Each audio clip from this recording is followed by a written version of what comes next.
Hello YouTube, it is Chris here, and in today's episode we are going to be discussing my Canteen Survival Kit 2.0, so stick with me.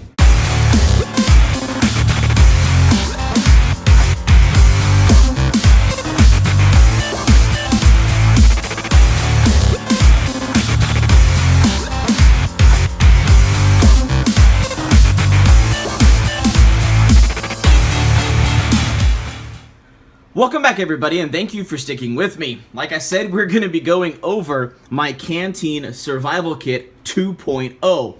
Now, typically we do not do rebuilds or revisions to kits like this quickly. However, after our initial release of our Canteen Survival Kit just a couple days ago, the emails, the comments, and the really awesome suggestions kept flying and pouring in.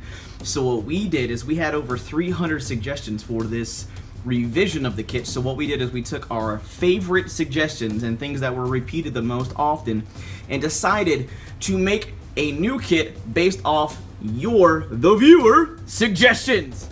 Now real quick, we want to give another huge shout out to Don Porter of the Sensible Prepper channel, aka the Such00 channel, and also Christopher Jensen, who is the progenitor of this video series to date.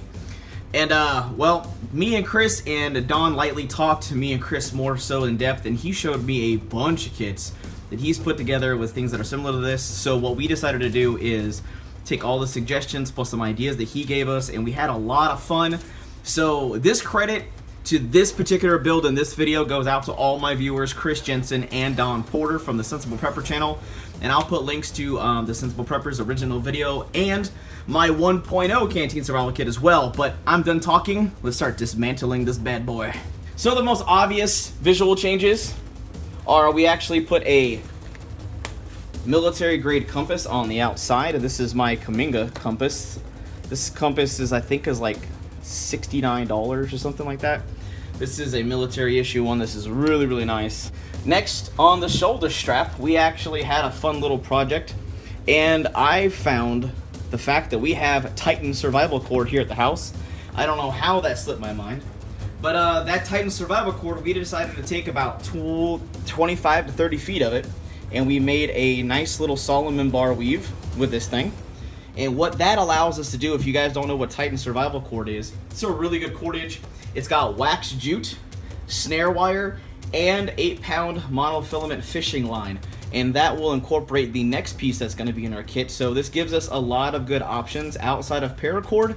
However, if we have to use this paracord, the good thing about this is we're not losing a strap. We still get to maintain the usefulness of the strap and the shoulder carry with this setup. So why don't you have a full-size survival knife on you? Well, I was like, shit, alright. And I'm like, this kit's supposed to be mobile, guys. Come on, you gotta give me a break. But however, we did some soul searching and we figured out the Gerber LMF2 Infantry is going to be the best fit for this.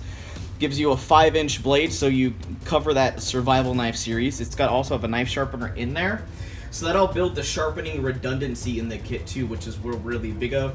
If you need more paracord and anything like that, we also have the bug out bracelet from Super Esee straps. And you're asking, why aren't you just wearing a bracelet? Well, it's because I have my EDC prepper bracelet from Super Esee straps. So this gives me more paracord, another compass, a bunch of good survival items, and a very small kit. And we feel, with this addition, how this is all rigged up, you're squared away. So we get a full-size survival knife, a bunch of useful paracord and survival cord, a full-size compass and whatnot. And the wonderful thing about this is we haven't even jumped inside the kit yet. One of the biggest gripes that we got for this kit is the fact we actually didn't put water in the kit, because, I mean, think about it. We got a water bag and a water bottle, but we never stuck water in there. And the reason why we didn't stick water in there is because I don't want water to get stale on me. If I have to have this kit, let's say it's in my vehicle, it is by my front door, it's in my glove box, anything like that, I don't want that water to get nasty and stale and it's disgusting and it makes me want to vomit having crappy, nasty water. So we found a solution to that problem. Okay. Now, as you can see right here, we have, again, my Victorinox Fieldmaster. This is an awesome multi-tool. We feel that this was just an invaluable tool, something we definitely weren't going to compromise or get rid of. Next, our very first pouch of emergency drinking water. Like last time, we have the Lost Hiker Kit. If you did not see it in the first video, we're going to go over this. This has some really cool, useful information for survival. A disc compass, which is designed to basically put water in your palm and you have a compass when you read the directions. We have a reflective signal mirror so we can get visual help, and we also have a Fresnel lens for fire starting. Again, we have my backcountry kit UltraLight. This is the first aid kit for the 3 people in the comments who goes, "Where's your first aid kit?" This is it right here. So it's got a moleskin, antibiotic treatments, band-aids, it has burn gel, tweezers, we have an emergency survival blanket. This is just an awesome compact kit. In this video also, we're definitely going to throw a link to that in the description box below where to pick this up. Now, this piece was actually supposed to be inserted into the video last time, but this is for the Pathfinder cooking kit, which is where this Canteen kit is based off of. But you basically take this right here, and this gives you some pot holders to lift up your bowling pot lid so you don't burn your hands if you're out in the wilderness. Last but not least, we got my food bar. This is the protein bar from Protein Plus. You can find stuff like this at CVS, Walmart, Kmart, Target, wherever you decide to go shopping, even Academy Sports, Dick's. You can find bars like this all the time. Having something like this that'll last about a year is really good to have in your kit. So now we're diving into the main compartment. Very first piece hidden up top right here that you guys can't even see. Right here we have the other packet of water. Now, we kept them in different pouches because if we fall or we get hurt or anything like that, we have them in separate containers. So we minimize the risk of loss by having these separated in 2 different pouches. Next up, we've got our full-size Shemagh.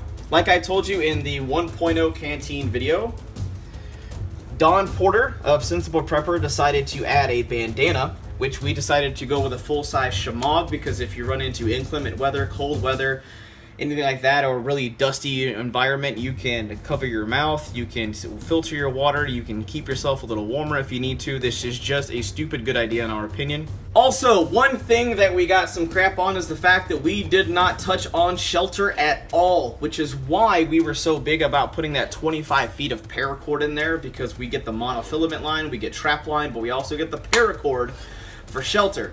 However, we need shelter, because an emergency blanket is not going to be thick enough. So we were kind of burning our brain down and we were trying to figure this out. So what we came up with is I looked in my closet.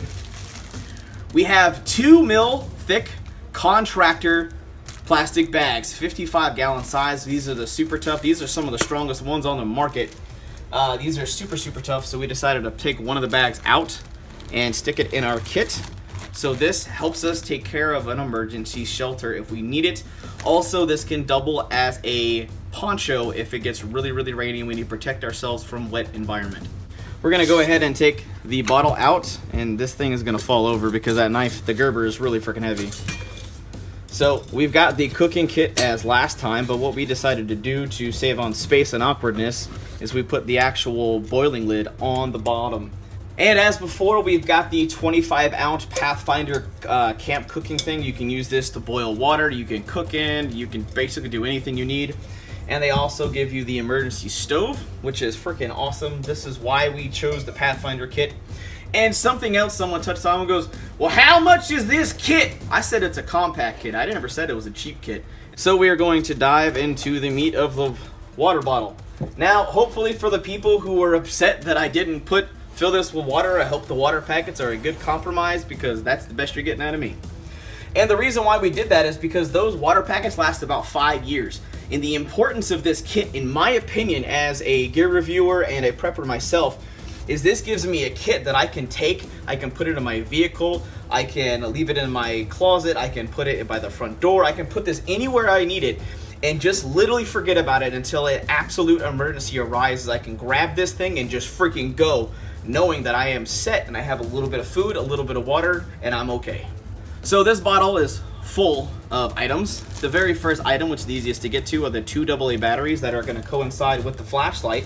Next, we decided to swap out the tops whistle that we got, and we actually went with the micro jet stream. So we have a loud whistle that's also extremely small, and this will float as well. We've got the same little baggie that had the P38 and P51 can openers, but what we did this time, we took a few of y'all's suggestions, of course, because that's who we like to be, really good YouTube channel. And we decided to add 2 Ranger bands to this because we always know that Ranger bands are extremely useful. So we've got those in there.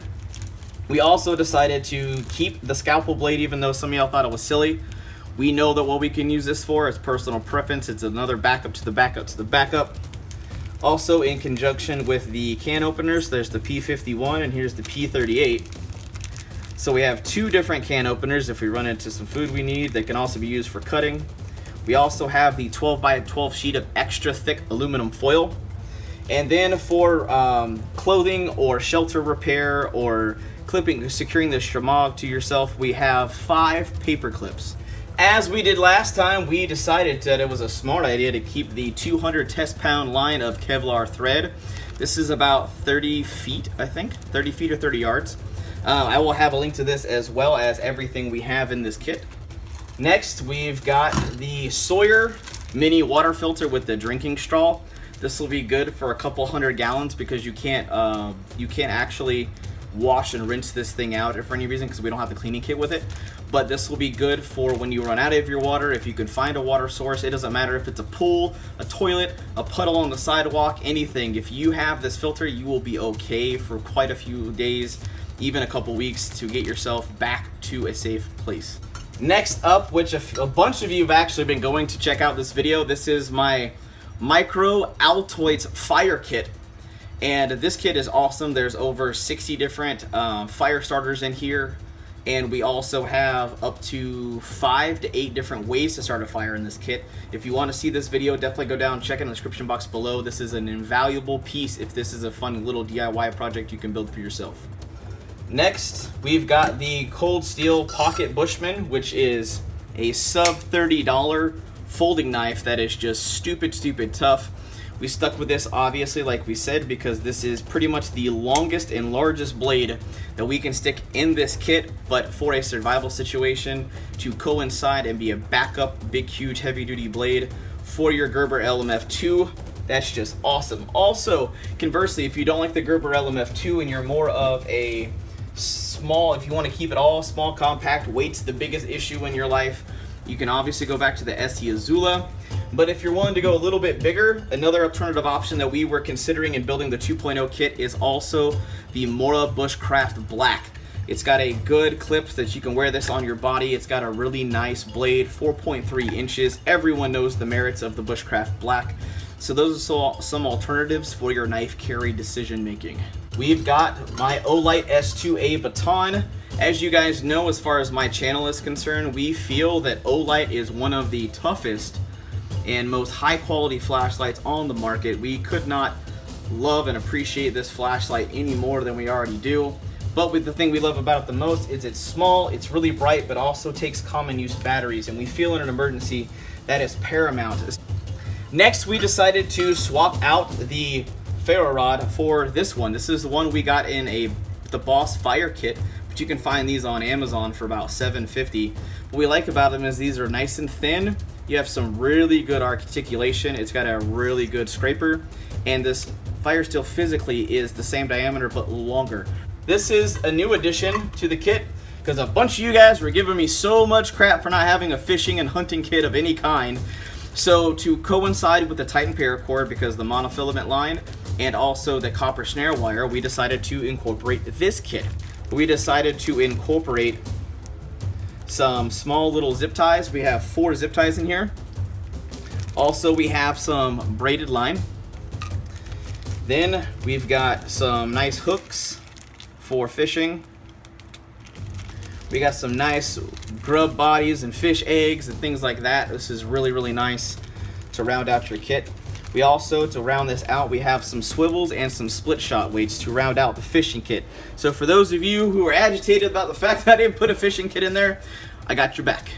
Also, still, we hold this true that we feel this is literally the best eating tool on the planet for compactability. The fact you get a nice stainless steel. We also get another knife. This is the Knisfor tool by Nextool. This is available on Amazon now. It gives you a fork, a spoon, and we also have a liner lock knife. Alright, so we can speed this video along because we already made one like a couple days ago.